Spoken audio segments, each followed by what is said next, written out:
అనుభవించాలి. వాటన్నిటిలో కూడా ప్రభువా నువ్వే నాకు ధైర్యం ఇయ్యి, నువ్వే నాకు ఓర్పుని అని ప్రార్థన చేయాలా. వస్తాయి.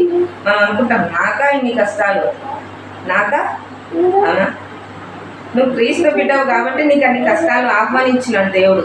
ఆ కష్టాలన్నింటిలో కూడా దేవుడు ఏమంటున్నాడంటే నువ్వు నా పైన ఆనుకో, ఎవరి మనస్సు నా మీద ఆనుకొనునో వానిని పూర్ణ శాంతి గలవానిగా చేస్తా.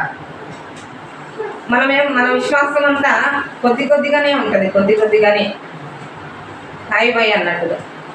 అయితే లోతైన అనుభవము, లోతైన ప్రార్థన జీవితము, లోతైన ఆయనతో సహవాసము కావాలని ప్రభు ఈ దినాన మనతో మాట్లాడుతున్నాడు. పిల్లగా ఆయన విడిచిపెట్టడు. ఒక్కసారి ఆయనను నువ్వు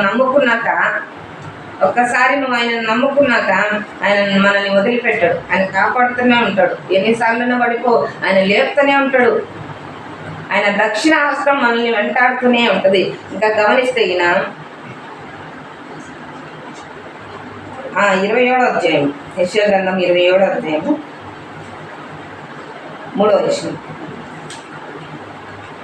యెహోవాను నేను దానిని కాపు చేయుచున్నాను, ప్రతి నిమిషమున నేను దానికి నీరు కట్టుచున్నాను. హల్లెలూయా. జాగ్రత్తగా వినండి. ఏమంటున్నాడంటే యెహోవాను నేను దానిని కాపు చేయుచున్నాను అంట. ఎవరిని? మనల్ని.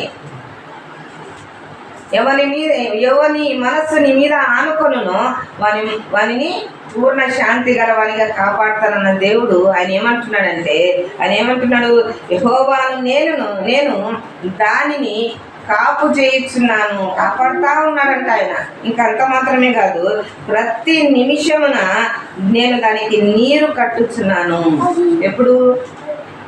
మనం ప్రార్థన చేసినప్పుడే దేవుడు కాపాడుతున్నాడు కాదు. ఇక్కడ ఏమంటున్నాడంటే ప్రతి నిమిషము కూడా మనకు నీరు కట్టి కాపు చేయిస్తున్నాడంట.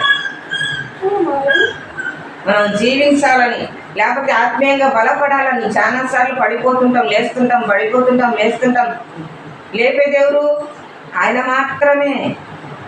ఈ లోకంలో ఉన్నాం కాబట్టి ఎన్నో శోధనలు, ఇబ్బందులు, ఇరుకులు, ఎన్నో అనానుకూలమైన పరిస్థితులు, వాటన్నింటిలో మనం పడిపోయినప్పుడు ఆయన మనల్ని లేపుతూ ఉంటాడు. ఆయన అంటున్నాడు ప్రతి నిమిషమున నేను దానికి నీరు కట్టుచున్నాను. అంటే ఏ ఒక్క నిమిషం కూడా ఆయన మనల్ని విడిచిపెట్టడని నమ్మాలి. ఈ రాత్రి నమ్మటం వలన మన జీవితంలో కార్యము జరుగుతుంది. ప్రియులారా, ఏదో ప్రార్థనకు వెళ్ళినామంటే అది సరికాదు. కానీ నువ్వు ఆయన సన్నిధికి వచ్చినావు అంటే ఏదో ఒకటి ఇస్తాడు ఆయన, అంతే.